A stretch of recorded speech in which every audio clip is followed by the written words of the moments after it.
Y ya estamos de vuelta en Más Positivo en nuestro último bloque y como siempre los jueves vamos a recibir a nuestros amigos de Juris Maule para hablar sobre temas bastante relevantes. El día de hoy vamos a comentar sobre la nueva ley de usurpación de terrenos y para eso nuestro experto Pablo Contreras está con nosotros. Pablo, bienvenido, ¿cómo estás? Muy bien. Mejor que yo, creo. Así te veo. Bueno, Pablo, aquí yo lo estaba adelantando un poquito, ley de usurpación de terrenos, así que comentémoslo. Para muchos quizás puede sonar, les puede dar alguna noción de algo, pero tú nos vas a explicar mejor. Exacto. Bueno, las últimas 2 semanas hemos estado hablando de temas de propiedades, ¿ya? Y dentro de uno de los temas que hablamos más o menos hace 2 semanas atrás o 3 semanas atrás, era el tema del precario. Vamos a contextualizar esta situación un poquito. Tengo una propiedad que no estoy usando y una persona ingresa a mi propiedad. Y aquí hay escenarios que igual son un poquito distintos. Puede ser que esta persona ingrese porque yo se lo permití, quizá algún familiar que le dije, pucha, quédate en la casa un tiempo, cuídame la propiedad unos meses, qué sé yo. O puede ser la segunda situación, que es una persona que ingresa a la propiedad, ya sea violentamente, rompiendo la chapa de la casa y se toma la propiedad. Uno ocupa, por así decirlo. Justamente, que es el término que más conocemos. Entonces, estas dos situaciones se resuelven de formas distintas, ¿ya? En el primer de los casos, en el caso del precario, lo que uno hacía es interponer una acción civil frente al juez civil. El procedimiento que existía hace 3 años atrás era un procedimiento bastante lento, que podía estar entre 6 meses y 1 año para poder sacar a la persona. Mientras que en el procedimiento actual es un procedimiento que en 2 a 3 meses puedes obtener una solución. Pero en el segundo caso, cuando era un ocupa propiamente tal, las vías jurídicas eran bastante complejas. ¿Por qué? Porque muchas veces había que recurrir un poco a la figura del precario, a pesar de que no era aplicable realmente, porque el precario en realidad significa que la persona estaba por mera tolerancia. Es decir, no había un contrato, no existían documentos, pero sí yo sabía de la situación y en realidad no le había querido poner un término Era como jurídico. de palabra, básicamente, Claro, un trato de palabra. Pero en el que el requisito era que no hubiese un pago, porque si había un pago estábamos hablando de un arrendamiento y la situación es distinta. Es decir, la mera tolerancia es básicamente eso. Ya, mira, ocúpala. Ya, no me importa, pero no hay Te un la contrato. presto, básicamente. Claro, no hay una fecha de restitución, nada. Es decir, cuando yo te la pida me la tienes que entregar, ¿ya? Mientras que la situación del ocupa es distinta. Por la situación del ocupa, una persona que entró a la propiedad, ya sea por la fuerza o no, ¿cuándo va a ser con la fuerza? Cuando se destruye algo para entrar. Pero en un terreno es distinto, porque podría estar ni siquiera estar cercado y simplemente ocuparlo, o entrar por la puerta. Pero evidentemente en una casa la situación es distinta, porque tendrá que romper la reja o va a tener que romper algo para entrar. Pero ¿por qué era distinta? Porque eran personas que yo no había tolerado su ingreso y estos habían ingresado igual.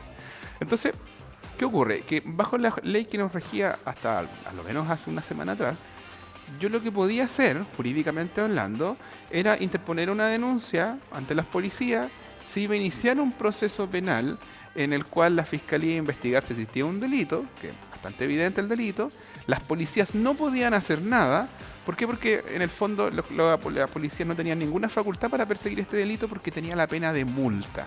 Entonces, ¿qué ocurre? Que al tener la pena de multa, lo único que podía hacer es enviarse un antecedente a la fiscalía investigaba, si consideraba que existía esta sanción, lo mandaba al juzgado de garantía y se le aplicaba la multa a esta persona. Pero, ¿cuál es el problema? No obtenías la restitución de la propiedad. Después tenías que ir a un juicio civil para sacar a las personas. O sea, estamos hablando que la situación quizás más ilegal que incluso que el precario donde yo prestaba la propiedad sin que me pagaran, o cuando yo la arrendaba, era más difícil sacar a las personas que en los otros casos. Era una cuestión que parecía bastante absurdo. Ahora, esto es porque la ley del precario y tanto el contrato de arriendo tuvieron cambios hace 3 años atrás que hicieron que el procedimiento fuera bastante rápido y bastante eficaz. Pero nos habíamos quedado atrás con la ocupación ilegal de las propiedades, ya sea por la fuerza o no por la fuerza. Entonces, lo que vino a hacer esta nueva ley de usurpaciones, que fue bien polémica porque estuvo casi 2 a 3 años en el Congreso, e incluso a último minuto tuvo un veto presidencial que cambiaron varias normas, finalmente generó que hoy día tengamos una ley en la cual de manera rápida y eficaz se pueden sacar a las personas que ocuparon ilegalmente una propiedad, ya sea por la fuerza o no por la fuerza, porque existen esas dos situaciones. La diferencia, y volvemos a lo mismo con el precario, es que en el precario yo estuve de acuerdo con la ocupación. Acuerdo que se terminó en algún momento, porque por eso estoy pidiendo la restitución. Mientras que en el otro escenario yo nunca estuve de acuerdo. Simplemente entraron a mi propiedad, yo fui un día y me los encontré adentro y obviamente esas personas no quisieron salir cuando yo les dije que era el dueño. ¿Qué es lo que cambió en concreto en esta nueva ley que me parece que el día 23 de noviembre empezó a regir? Es decir, hace bastante poco, ya estamos todavía... Nada, casi una semanita con Una suerte. semanita llevamos. De hecho, ya hay la aplicación de esta nueva ley en la 10ª región y en la 9ª región, especialmente con algunas ocupaciones ilegales de algunos comuneros mapuches que se ha mencionado. O sea, desconozco si realmente así, pero si al menos se ha mencionado en las noticias. ¿Qué cambió? Primero, que esto se traspasó de una mera falta que tenía asociada una pena de multa a un delito. Algunos dirán, bueno, ¿cuál es la diferencia? Lo que pasa es que cuando en el proceso penal nosotros calificamos los delitos en simples delitos, ya que tienen una pena de 61 días a 541 días, a 5 años, delitos propiamente tal, 5 años y un día, a cadena perpetua, pero bajo ese umbral tenemos otros que son las meras faltas. Es decir, son situaciones que son ilegales, pero que no dan lugar a una condena propiamente tal, donde yo me voy a ir detenido o que podría cumplir una condena en la cárcel. Y esa diferencia es tremenda. ¿Por qué? Porque no le faculta a las policías, si es una mera falta, si descubren, por ejemplo, a una persona que está entrando ilegalmente a una propiedad, para detenerlo. ¿Por qué no lo faculta? Porque no es delito, o no es un simple delito. ¿Y qué ocurre? Que, por ejemplo, cuando te roban algo, y tú logras avisar a las policías y, por ejemplo, logran saber quién es la persona dentro de un plazo de 12 horas, ellos pueden ir y detener a la persona que cometió el delito, si es que dentro de ese rango. Ese rango se denomina el rango de la flagrancia, es decir, en el cual él se cometió el delito y yo puedo, como policía, tomar detenida a esa persona y ponerla a disposición, en este caso, de la justicia para que se investigue efectivamente si es un delito o no. Pero como la usurpación no era delito, por mucho que la persona viniera y dijera, oiga, estas personas entraron a mi propiedad, rompieron la puerta, enviaron adentro, yo no puedo hacer nada porque este tiene una pena de falta y como es falta no me faculta la ley para detener la flagrancia. Entonces ese primer cambio ya es fundamental. Las penas se aumentaron y pasaron, dependiendo de la situación, de una usurpación violenta, de presidio menor en su grado medio a máximo. ¿Qué significa eso? De 541 días como pena mínima a 5 años de cárcel, o sea, una pena que es bastante importante hoy día. Y en el caso de la usurpación no violenta, en presidio menor en su grado mínimo, de 61 días a 541 días. Pero más que la condena en sí misma... Igual no deja de ser. No deja de ser. Ahora, pero más que la condena en sí mismo, el gran cambio es que hoy día es un simple delito. Y al ser un simple delito, las policías ahora, cuando sean requeridas por parte de una persona que diga, mire, sabe que entraron a mi propiedad y necesito que las saque, hoy día tienen las facultades para hacerlo porque se entenderá que están en flagrancia. Y una cosa aún más importante, porque alguien podría decir, ya, pero es que en realidad las flagrancias son 12 horas. Y si es una propiedad, normalmente uno no va a entrar a su casa, por un tema de que es una propiedad que está ocupada, entonces no tiene mucho sentido.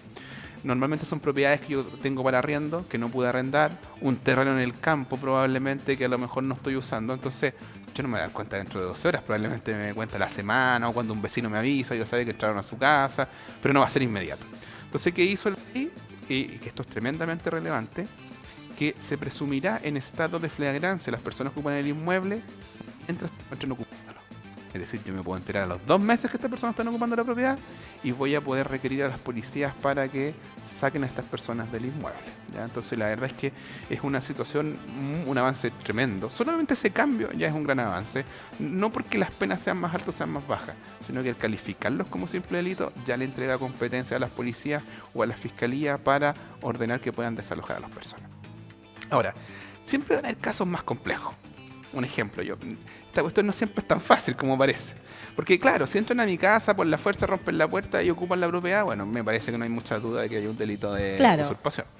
O si, por ejemplo, llego a mi casa y se instaló un campamento, o sea, un terreno que tengo yo de 3-4 hectáreas y se instaló un campamento de personas ahí en el lugar, evidentemente también va a haber en este caso una ocupación ilegal. Pero pueden haber otras situaciones. Por ejemplo, cosas que ocurren mucho en el campo. Siempre en lo legal hay tanto pero aquí, tanta situación. Bueno, es que cada caso es único y especial. De hecho, en materia jurídica siempre se utiliza la palabra depende. ¿Por qué? Porque la gente a veces nos pregunta muy en abstracto. Nos dicen, oiga, ¿sabe qué? Quiero recuperar una propiedad, ¿qué puedo hacer? Depende del caso. Entonces, en realidad la respuesta nunca es una sola, en realidad, porque cada caso tiene particularidades que pueden hacer que finalmente la decisión jurídica sea distinta. Pero, por ejemplo, un caso típico del campo. Tengo un vecino que está ocupando mi terreno, pero él tiene título de dominio. ¿Por qué? Porque el propietario colindante. Y él puede decir, no, es que es mi terreno. ¿Por qué? Porque según el plano que yo tengo, la verdad es que mi propiedad llega hasta allá. Y el caballero va y se instala en mi terreno y lo ocupa y dice que es de él. Entonces, ¿qué va a ocurrir? Yo voy a llamar a la policía y voy a decir, mire, sabe que hay una usurpación porque esta persona se tomó mi terreno. Las policías van a llegar allá, probablemente van a querer ejecutar una orden de desalojo, o los van a querer desalojar. El caballero va a decir, no, pues el terreno es mío. Mire, este es mi título de dominio. Y claro, las policías no tienen la competencia para determinar dónde comienza la propiedad de uno y dónde termina la propiedad del otro.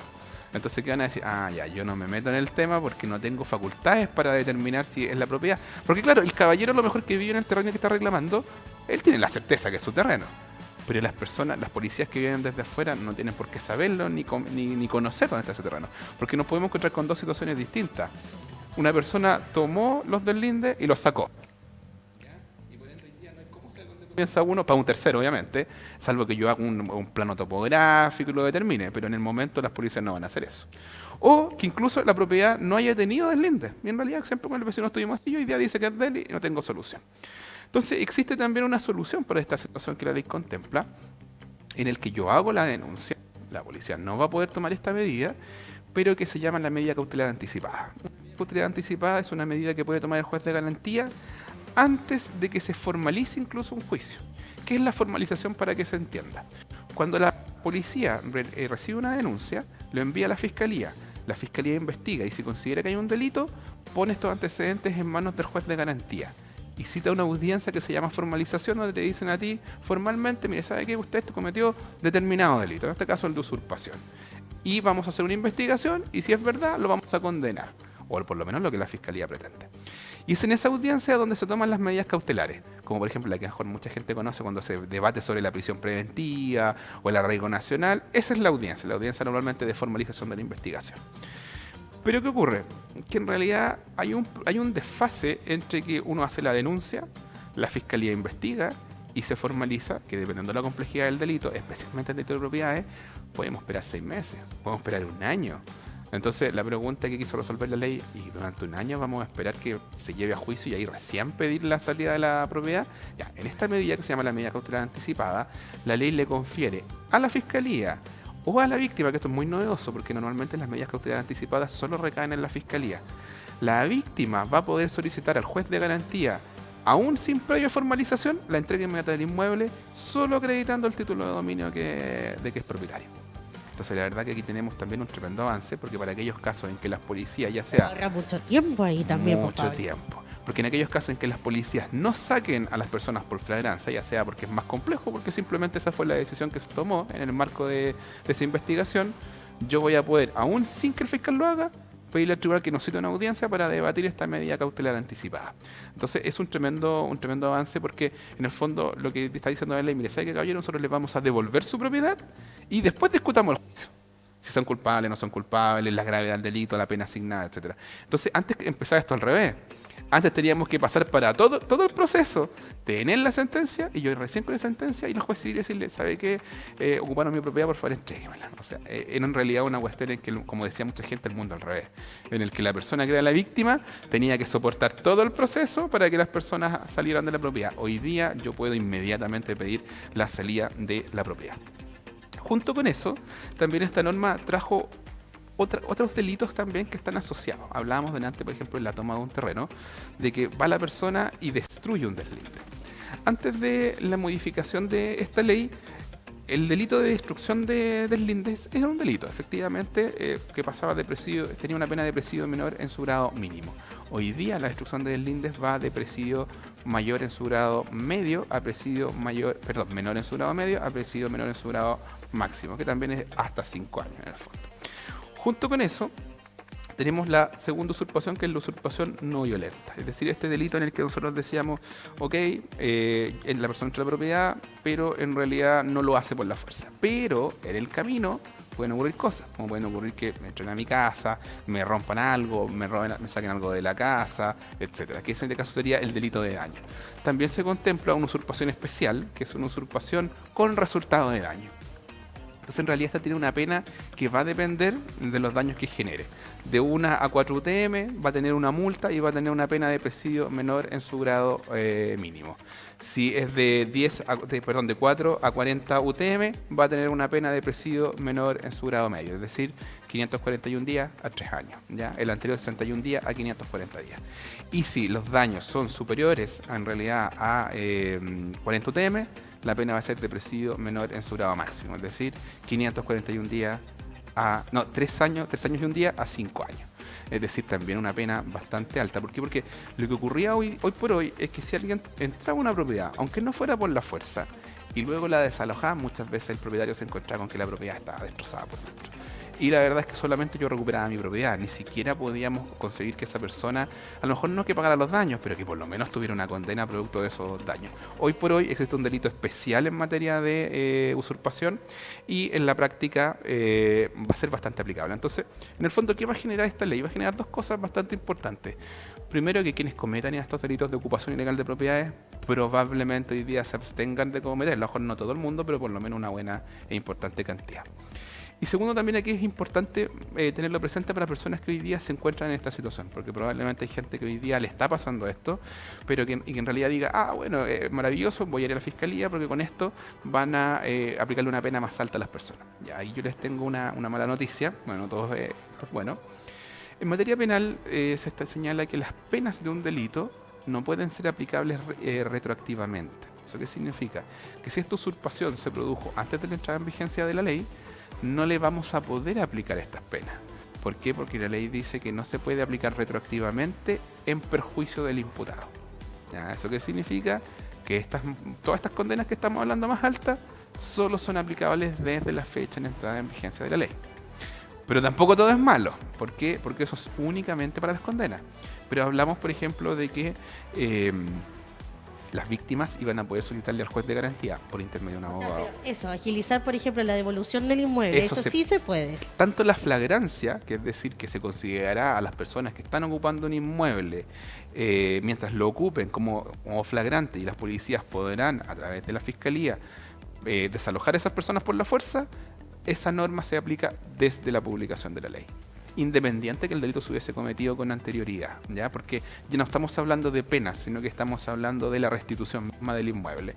Y también en el caso de aquellas personas que finalmente el Carabineros o la Fuerza Pública no se los entregue, van a poder recurrir, en este caso, al juez de garantía para pedir esta medida cautelar anticipada, aun cuando la Fiscalía no la pida, incluso formalizada, para que estas personas desocupen el inmueble por la fuerza. Entonces, en realidad, claro, no van a aumentar las penas para los delitos cometidos antes, pero sí el procedimiento que me va a permitir a mí la entrega más rápida y expedita de la propiedad. Yo creo que al final eso es lo que se busca. En realidad ese es el principal objetivo de la gente. Por último, ya, si hay cosas en mal estado, algo, pero ya por último que me devuelvan el inmueble y ya de ahí uno ve cómo va procediendo, pero yo creo que la recuperación de la vivienda, del terreno, yo creo que eso es como el principal objetivo de cuando se ven estos casos, ¿no, Pablo? Exacto. Yo ahora igual quiero ser muy enfático en que no hay que mal utilizar este procedimiento.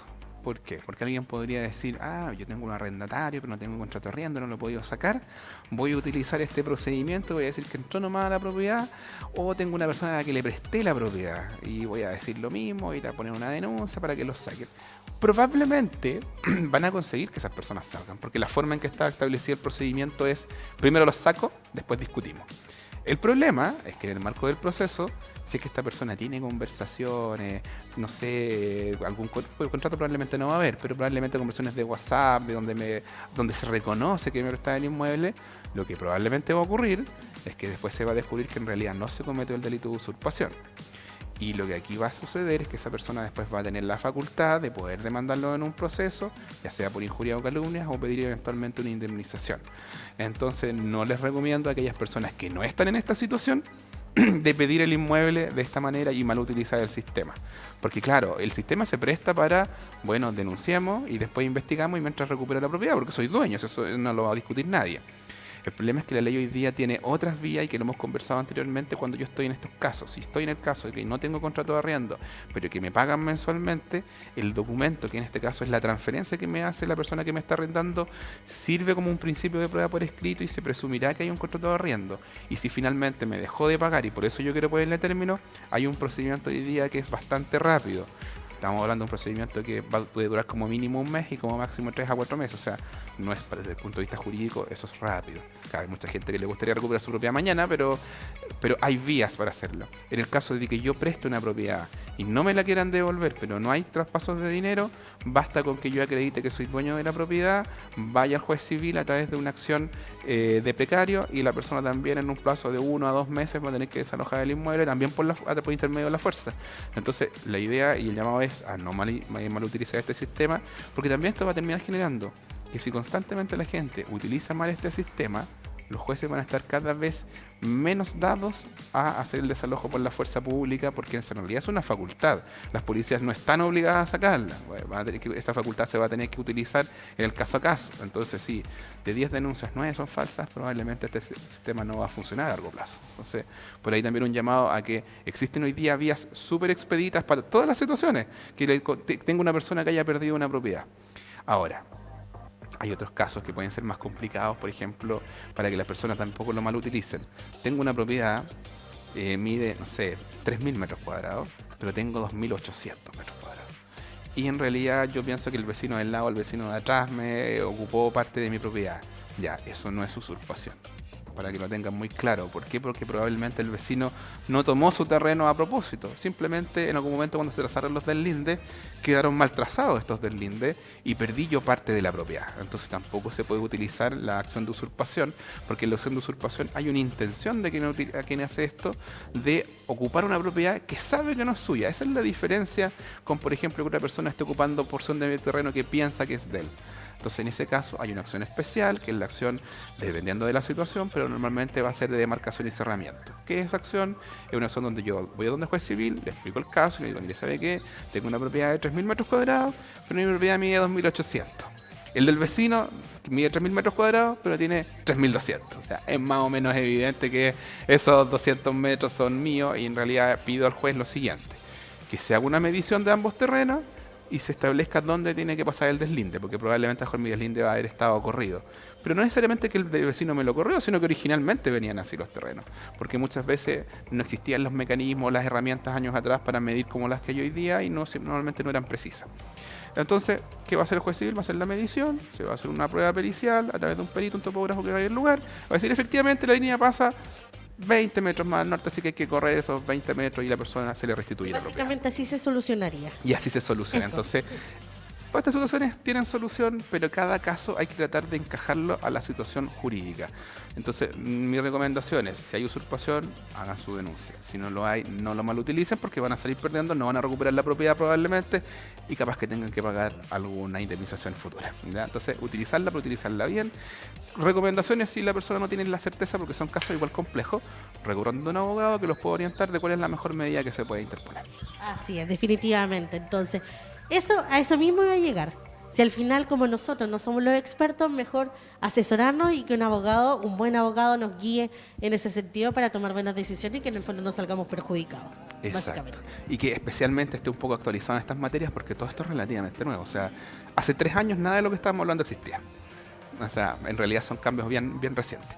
Bueno, si ustedes nos quisieran contactar, me parece que la página web es www.jurismable.cl, ya está saliendo ya de hecho, ahí nos pueden contactar por todos los medios, nos pueden mandar un correo, nos pueden hacer una llamada telefónica, pueden ir a la oficina. Sí, les recomiendo que agenden una hora previamente porque si solo llegan a la oficina, que a veces nos pasa, a veces no hay ningún abogado disponible para atenderlo y pueden perder el viaje. Entonces la recomendación es reserven una hora primero, no hay ningún problema. Ahí la vamos a acomodar dependiendo de la necesidad de cada uno. Y la primera consulta es gratuita. Yo creo que eso es lo más importante. Muchos nos preguntan, ¿pero cuánto sale la consulta? No, la consulta es gratis. Ahora, lo que haya que hacer se valoriza y finalmente se establece un plan de pagos para ver cómo los podemos ayudar. ¿Ves? También ahí se hace el plan de pago, facilidad entonces para los clientes. Facilidad. Y si va de parte de Canal 30, 100% de descuento. No, mentira. Pablo, muchas gracias por estar con nosotros el día de hoy, como siempre. Un abrazo así a la distancia para ti y para tu equipo también, que siempre han tenido muy buena voluntad para venir a conversar con nosotros, porque en realidad más que conversar, nosotros escuchar. Yo me quedo tranquilita y ustedes siempre ahí nos exponen. Así da gusto, sobre todo cuando uno está enfermo. Así que, bueno, nos encontraremos la próxima semana, sea contigo, con Patricio, Isidora, cualquiera de los chicos entonces de Juris Maule, para que usted también entonces pida su asesoría en caso de cualquier inconveniente, ¿ya? Nosotros de esta forma comenzamos a despedirnos. Muchas gracias por su sintonía. Los invito a continuar con la programación de Canal 30 y nosotros nos encontramos mañana en la mañana. Chao, chao.